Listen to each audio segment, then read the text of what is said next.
जय हिंद दोस्तों। आज हम लोग आंतरिक बल एवं उससे बनने वाली भू आकृतियों के बारे में पढ़ेंगे। और जैसे कि भूकंप क्या होता है, भूकंप है क्या, और भूकंप कैसे उत्पन्न होता है, और भूकंप क्यों उत्पन्न होता है, तो इसी के बारे में आज के इस अध्याय में हम लोग समझेंगे। एवं दूसरा अध्याय है वायुमंडल, तो वायुमंडल के बारे में समझेंगे कि वायुमंडल में कुल कितने परत हैं और ये परत हमारे लिए क्यों उपयोगी है, हमें कैसे लाभ प्रदान करता है, उसके बारे में हम लोग इस अध्याय में जानेंगे। तो भूकंप क्यों उत्पन्न होता है, तो इसके बारे में पहले जान लेते हैं। देखिए, हमारी पृथ्वी की ऊपरी सतह प्लेटों में विभाजित है। हमारा जो परत है कई सारे प्लेटों में विभाजित है। जैसे कि यहाँ दिया गया है भूपर्पटी, यानी पृथ्वी के सबसे ऊपरी जो परत होता है। पृथ्वी को 3 परतों में बांटा गया था, तो सबसे ऊपरी परत को हम बोलते हैं भूपर्पटी, जिसमें हम लोग रहते हैं, चलते फिरते हैं, तो उसको बोलेंगे भूपर्पटी। भूपर्पटी में विभिन्न आकार की छोटी एवं बड़ी किंतु कठोर संरचनाएं होती है, जिन्हें प्लेट कहते हैं। ये जो हमारी भूपर्पटी, जो पहला पृथ्वी का पहला परत है, वो भूपर्पटी है। तो उन्हीं भूपर्पटी के जो नीचे होता है कई सारे प्लेटों में विभक्त है। ये जो हमारी भूपर्पटी है कई सारे प्लेटों में विभक्त है, और ये प्लेट जो है क्या करता है, गतिशील होता है, हमेशा गतिमान रहता है, एक जगह स्थिर नहीं रहता। ये प्लेटें गतिशील होती है, जिससे द्वीपों, महासागरों, महाद्वीपों का निर्माण होता है। जितने भी महाद्वीप, महासागर, ये सभी का निर्माण ये पृथ्वी तो किसकी वजह से होता है, प्लेट की वजह से। हमारा जो भूपर्पटी है, भूपर्पटी में कई सारे प्लेट हैं, और कई सारे प्लेट जो है हमेशा गतिमान रहता है, कभी एक जगह स्थिर नहीं रहता है। वो गतिमान रहने की वजह से जो है कभी एक दो प्लेट जो है आपस में टकरा जाता है। जब आपस में टकराने की वजह से वो जो टकराया, तो उसके बाद जो वाइब्रेशन उत्पन्न हुआ, कंपन जो हुआ, वही कंपन क्या कहलाएगा, भूकंप। जो कंपन उत्पन्न हुआ, जैसे अगर दो वस्तु अगर एक साथ टकराए तो क्या होगा कि कंपन उत्पन्न होगा, वहां पे वाइब्रेशन उत्पन्न होगा, वही क्या कहलाएगा, भूकंप। लेकिन यही भूकंप, यही जो कंपन है स्थल में, जमीन पे ना होकर अगर समुद्र में होगा, तो वही अगर समुद्र में कंपन होगा तो हम उसको बोलेंगे सुनामी। अगर वही कंपन अगर समुद्र में हुआ तो उस कंपन को हम बोलेंगे सुनामी। और वो जो पानी जो है ऊपर की ओर उठने लगेगा, तो उस वजह से हम लोग उसको सुनामी का नाम दे सकते हैं। लेकिन जो स्थल में वो घटना हुआ, वो कंपन हुआ, उसको बोलेंगे भूकंप। तो भूकंप की एक भूवैज्ञानिक हुए, उसने जो है भूकंप के संरचना के बारे में, भूकंप कैसे उत्पन्न होता है उसके बारे में बताया गया। हम पढ़ के सुनाते हैं आपको। तो हमारी पृथ्वी की ऊपरी सतह प्लेटों में विभाजित है। हमारी जो पृथ्वी की ऊपरी सतह है वो क्या है कि कई सारे प्लेटों में विभक्त है, और ये प्लेटें गतिशील होती है। प्लेट जो है कई गतिमान रहता है, हमेशा गतिमान रहता है। तो उस गति के कारण कुछ प्लेटें एक दूसरे के पास आती है तो कुछ दूर जाती है। प्लेट जो है आपस में सट जाती है, कभी दूर चली जाती है, कभी फैल जाती है, कभी सिकुड़ जाती है। तो इस तरह का प्लेट जो हमेशा करते रहता है। तो कुछ साथ साथ रहती है, जिसके कारण आपस में टकराव होती है और कंपन शुरू होती है। आपस में होता क्या है कि कभी टकराव हो जाए, टकराव हुआ तो कंपन उत्पन्न हो, कंपन मतलब ध्वनि या आवाज, तो वो उत्पन्न होगा। तो उसी कंपन को हम लोग क्या बोलते हैं, भूकंप बोलते हैं। जैसे दो प्लेट आपस में टकराए तो उस टकराने की वजह से एक कंपन उत्पन्न होता है, उसी कंपन को हम बोलेंगे भूकंप। जब आपस में प्लेट आपस में जब टकराए, उस टकराने की वजह से कुछ कंपन उत्पन्न हो, उसी कंपन को हम बोलेंगे भूकंप। भूकंप का साधारण परिभाषा यही हुआ कि जब कोई भी प्लेट आपस में एक दूसरे से टकराती है, उस टकराने की वजह से जो कंपन उत्पन्न होता है वही कंपन कहलाएगा भूकंप। उसके प्रभाव से कई भूभाग धस जाते हैं और कई ऊपर भी उठ जाते हैं। अगर जमीन पे होता है भूकंप तो कई बहुत सारे भूभाग जो होता है, जमीन का हिस्सा दब जाता है, तो या नहीं तो ऊपर उठ जाता है। ये घटनाएं यदि मानव बसाव वाले क्षेत्रों में होती है तो अत्यंत विनाशकारी होता है। अगर यही घटना, यही भूकंप अगर कोई मैदानी क्षेत्र में हुआ, अगर कहीं पे आदमी निवास कर रहा है, तो अगर वहां उस घटना को हुआ तो बहुत ज्यादा क्षति हो सकता है, जान मालों की क्षति हो सकती है, बहुत सारे आदमी वगैरह मर सकता है। अगर वही कहीं पहाड़ी इलाकों में हुआ, अगर आदमी जहाँ पे नहीं है, तो वहां कोई क्षति नहीं हो सकता है, लेकिन फिर भी प्राकृतिक क्षति तो हो सकता है। तो भूकंप एक प्राकृतिक घटना है। भूकंप क्या है, ये जो हम पढ़ रहे हैं अभी, भूकंप जो है एक प्राकृतिक घटना, ये मनुष्य के द्वारा नहीं किया जाता है। वो अपने आप स्वतः जो है प्लेटों की वजह से, टकराने की वजह से वो भूकंप उत्पन्न होता है, और वो जो है बहुत विनाशकारी होता है। भूकंप अगर कहीं मानव बस्ती में हो गया तो बहुत सारे जान मालों की क्षति हो सकती है, बहुत सारे घर गिर सकते हैं, जितने भी संसाधन है उस वो सभी संसाधन बर्बाद हो सकता है। अगर कहीं बड़े क्षेत्रों में हो गया तो भूकंप से बहुत ज्यादा हानि होता है, भूकंप से हानि होता है। उस हानि से बचने के लिए भी तो कुछ उपाय करना चाहिए। जैसे कि अगर कहीं मान के चलिए भूकंप वाला जोन है जहाँ पे भूकंप ज्यादा आते रहता है अक्सर, तो उस वाले इलाकों में जो है कोई भी घर का आकृति बनाएगा तो आयताकार आकृति होना चाहिए, और उस जो घर का डिजाइन है आयताकार तो होना ही चाहिए, और जो भी सीमेंट का यूज किया जा रहा है वो भूकंप रोधी सीमेंट का यूज होना चाहिए, जिससे कि भूकंप आ भी जाए तो उतना क्षति ना पहुंचे। इसलिए भूकंप के बचाव के लिए भी हम लोगों को उपाय करना चाहिए। तो भूकंप एक प्राकृतिक घटना है, ये मनुष्य के द्वारा नहीं किया जाता है। अगर कहीं पे किसी को बंदूक से गोली मार दिया या कहीं पे बम छोड़ दिया तो इससे जान माल की भी क्षति होती है, लेकिन वो मानव के द्वारा किया जाता है, उसको बोलेंगे मानव निर्मित। लेकिन ये भूकंप जो है कोई मानव के द्वारा नहीं किया जाता है, इसीलिए हम इसको बोलेंगे प्राकृतिक, अपने आप जो घटना हो जाए उसको बोलेंगे प्राकृतिक घटना। भूकंप एक प्राकृतिक घटना है, इसे मानव ने नहीं करता, मानव किसी प्रकार का इसमें हस्तक्षेप नहीं है। भूकंप के बारे में हम लोग जान चुके हैं। भूकंप क्या होता है, भूकंप की मतलब क्यों उत्पन्न होता है, आपस में जब प्लेट टकराता है तभी भूकंप उत्पन्न होता है।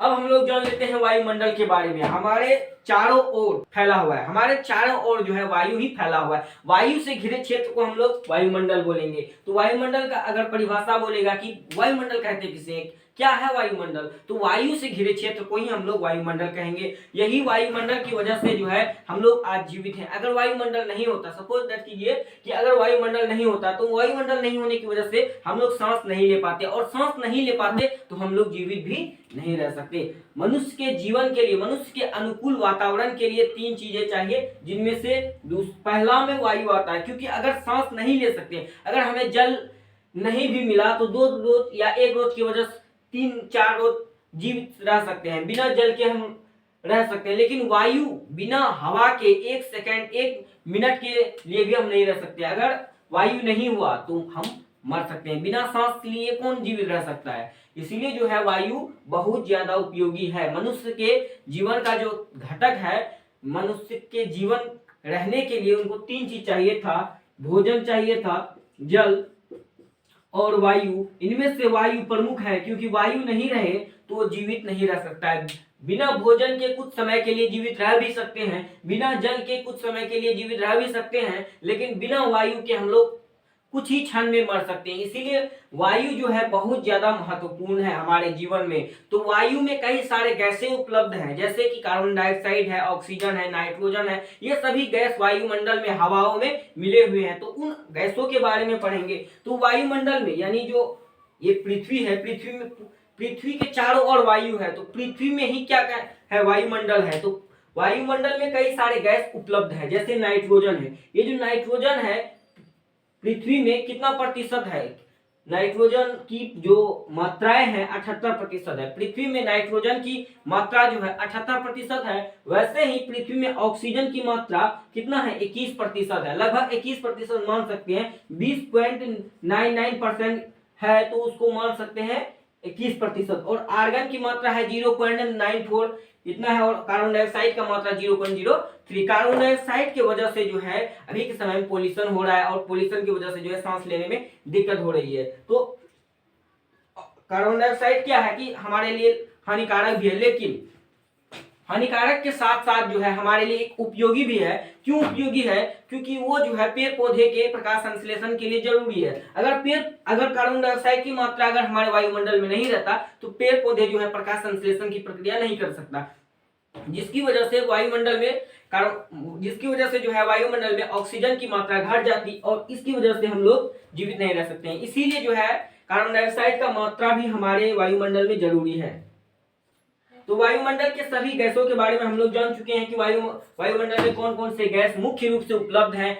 कार्बन डाइऑक्साइड जो है 0.03% है, और ऑक्सीजन है 21%, और नाइट्रोजन है 78%। ये सभी गैस जो है वायुमंडल में मुख्य रूप से उपलब्ध है। और हम लोग कहा जाता है कि सांस जो लेता है वो कार्बन डाइऑक्साइड छोड़ता है और ऑक्सीजन ग्रहण करता है, ये कहने की बात है। लेकिन जितने भी वायुमंडल में गैस हैं वे सभी ऑक्सीजन के रूप में लेते हैं। जब हम सांस लेते हैं, जैसे वायुमंडल में कई सारे गैस हवा के रूप में मिश्रित हैं, सभी गैस एक जगह मिला हुआ है, जैसे ऑक्सीजन है, नाइट्रोजन है और कार्बन डाइऑक्साइड, ये सभी गैस जो है वायु में यानी हवा में मिश्रित है। तो जब सांस लेते हैं तो इसको छांट के थोड़ी नहीं लेते हैं कि हम ऑक्सीजन को ले रहे हैं, नाइट्रोजन को नहीं ले रहे हैं, ये सभी गैस को ले रहे हैं, लेकिन उसमें एक प्रक्रिया होता है। जब हम सांस लेते हैं तो कार्बन डाइऑक्साइड यानी ऑक्सीजन की मात्रा 21% होती है छोड़, और लेते समय 78% नाइट्रोजन होगा, कार्बन डाइऑक्साइड होगा 0.03%। लेकिन इसमें एक प्रक्रिया है, जब सांस छोड़ते हैं तो 21% ऑक्सीजन नहीं छोड़ने की वजह से हम लोग 17% ऑक्सीजन छोड़ते हैं, जितना है नाइट्रोजन उतना ही छोड़ देते हैं 78, और लेकिन ग्रहण करते हैं हम लोग 0.03%, लेकिन छोड़ते क्रम में हम लोग इसको 4% छोड़ते हैं। कैसे छोड़ते हैं? क्योंकि ऑक्सीजन जो है 21% लिए थे लेकिन छोड़े थे 17%, 4% का गैप होता है। इसी गैप के वजह से जो है कार्बन डाइऑक्साइड ज्यादा मात्रा में हम लोग छोड़ते हैं, कार्बन डाइऑक्साइड का जो है हम लोग ज्यादा मात्रा में छोड़ते हैं। इसीलिए कहा जाता है कि ये जो 21% हम लिए, छोड़े 17%, और कार्बन डाइऑक्साइड लिए 0.03, बहुत कम मात्रा में, लेकिन छोड़े बहुत ज्यादा। इसीलिए कहा जाता है कि हम सांस के रूप में ऑक्सीजन को लेते हैं और कार्बन डाइऑक्साइड को छोड़ने के क्रम में छोड़ते हैं। तो ये वजह है कि कार्बन हम लोग जो है सांस के रूप में ऑक्सीजन को लेते हैं और छोड़ने के क्रम में कार्बन डाइऑक्साइड को छोड़ते हैं। तो ये होता है वायुमंडल के गैसों के बारे में। तो अब हम लोग जान लेते हैं वायुमंडल में परत।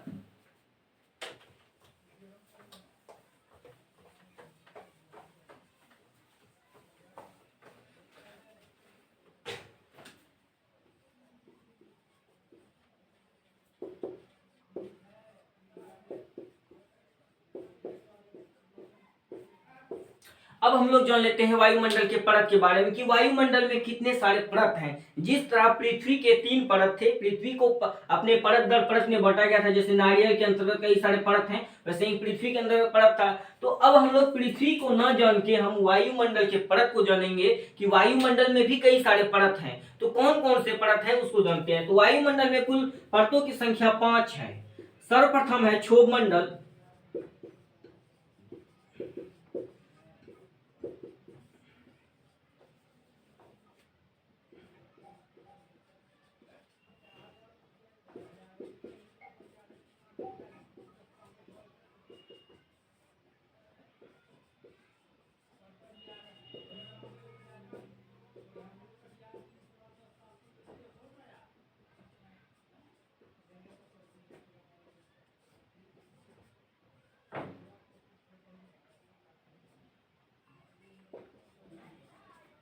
तो वायुमंडल में कुल परतों की संख्या 5 है। सर्वप्रथम क्षोभ मंडल है, इसकी जो पर मतलब कितने किलोमीटर फैला हुआ है, लगभग 13 किलोमीटर जो है पृथ्वी के जो स्थल है जमीन से लेके लगभग 13 किलोमीटर तक वायुमंडल में क्षोभ मंडल का विस्तार है, यानी क्षोभ मंडल 13 किलोमीटर तक लगभग फैला हुआ है। तो ये जो क्षोभ मंडल का काम है, अगर पूछेगा कि पृथ्वी की सबसे निचली परत को, पृथ्वी की सबसे निचली परत को कौन सा परत कहेंगे? क्षोभ मंडल। क्षोभ मंडल को ही हम लोग पृथ्वी की सबसे निचली परत कहेंगे।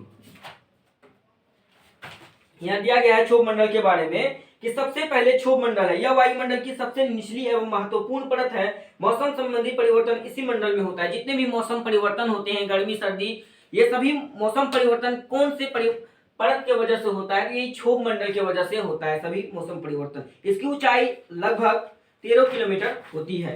क्षोभ मंडल की ऊंचाई वास्तविक सभी स्थानों पर एक स्थान नहीं है। विश्वसनीय क्षेत्रों में इसकी लंबवत विस्तार अधिक होती है, जिसकी ध्रुवीय क्षेत्रों में कम होती है। यहाँ जलवाष्प एवं धूलकण अधिक से मिलते हैं। मौसम संबंधी सभी घटनाएं इसी मंडल में घटित होती है, और इस मंडल में जैसी जैसी ऊंचाई पर जाते हैं तापमान कम होता है, यानी इस मंडल में जितना ऊंचाई हम जाएंगे उतना ही तापमान घटता जाएगा। क्षोभ मंडल की ऊपरी परत, ऊपरी सीमा को क्षोभ सीमा कहते हैं, और इसकी ऊपरी समताप मंडल, इसके ऊपर यानी क्षोभ मंडल, ये जो क्षोभ मंडल है इसके ऊपर जो है कौन सा मंडल है? समताप मंडल है। क्षोभ मंडल के बाद जो है दूसरा कौन सा मंडल है? समताप मंडल। तो समताप मंडल के बारे में भी जान लेते हैं। समताप मंडल का आरंभ क्षोभ मंडल के बाद होता है। इस मंडल का फैलाव करीब 50 किलोमीटर, लगभग जो है ये 13 किलोमीटर था, लेकिन ये जो है लगभग 13 किलोमीटर से लेकर के 50 किलोमीटर तक फैला हुआ है। इतना किलोमीटर के बीच जो है कौन सा परत है, समताप मंडल। 13 किलोमीटर से 50 किलोमीटर के बीच का जो क्षेत्र है वो समताप मंडल कहलाएगा। इस मंडल के निचले भाग में अर्थात 20 किलोमीटर की ऊंचाई तक तापमान स्थिर रहता है और इसके बाद जैसे जैसे ऊंचाई पर जाते हैं तापमान तेजी से बढ़ने लगता है, यानी जितना ऊंचाई जाएंगे जितना और ज्यादा तेजी से तापमान बढ़ता जाएगा। और ऐसे होने का प्रमुख कारण इस परत के ऊपर में ओजोन की परत का पाया जाता है, यानी कि ये जो समताप मंडल है इसमें ओजोन परत पाया जाता है। एक परत का नाम है ओजोन परत। जितना ऊपर जाते जाएगा उतना तापमान जो है बढ़ता जाएगा। क्यों बढ़ेगा, क्योंकि समताप मंडल के लगभग 13 से 50 जो है इसके बीच में 20 किलोमीटर, ठीक 20 किलोमीटर में जो है एक परत पाया जाता है जिस परत का नाम है ओजोन परत। ये ओजोन परत क्या करता है कि सूर्य का जो रोशनी होता है, प्रकाश, सूर्य के प्रकाश में एक पराबैंगनी किरण होता है। पराबैंगनी किरण क्या है कि हमारे अगर मनुष्य के शरीर में वो पराबैंगनी किरण अगर पड़ गया तो मनुष्य में त्वचा कैंसर, बहुत सारी बीमारी होने की संभावना है। यही ओजोन परत की वजह से हमारी रक्षा करता है। ओजोन परत जो है हमारे शरीर को यानी तेज रोशनी को बचा के रखता है। और समताप मंडल में ओजोन परत है, यही ओजोन परत की वजह से हम सभी लोग जीवित हैं। अगर ये परत नहीं रहता तो सूर्य के प्रकाश में बहुत ज्यादा उष्मा होता है और उष्मा ऐसा होता है कि अगर किसी व्यक्ति के शरीर में पड़ गया तो उसका जो त्वचा होता है वो जल जाएगा, यानी कैंसर हो सकता है। तो त्वचा कैंसर उत्पन्न हो सकता है और वो जो त्वचा कैंसर है, ये जो त्वचा कैंसर को रोकने का काम करता है ओजोन परत। यही ओजोन परत की वजह से हम लोगों को त्वचा कैंसर संबंधी घटनाएं नहीं देखने को मिलती है। यही ओजोन परत जो है अभी के समय में बहुत सारे औद्योगिक फैक्ट्रियां चल रही है और धुआं जा रहा है ऊपर, तो वही धुआं की वजह से थोड़ा बहुत छिद्र हो गया है और वही छिद्र की वजह से अधिकतर अभी देखा जाता है कि बहुत से लोगों में त्वचा कैंसर की घटनाएं देखने को मिलती है। तो त्वचा कैंसर संबंधी घटनाओं को ओजोन परत की वजह से हमें मुक्ति मिलती है। अगर ओजोन परत नहीं रहता तो बहुत से लोग अभी विलुप्त या खत्म हो गए होते। इसीलिए जो है ओजोन परत हमारे लिए बहुत ज्यादा महत्वपूर्ण है।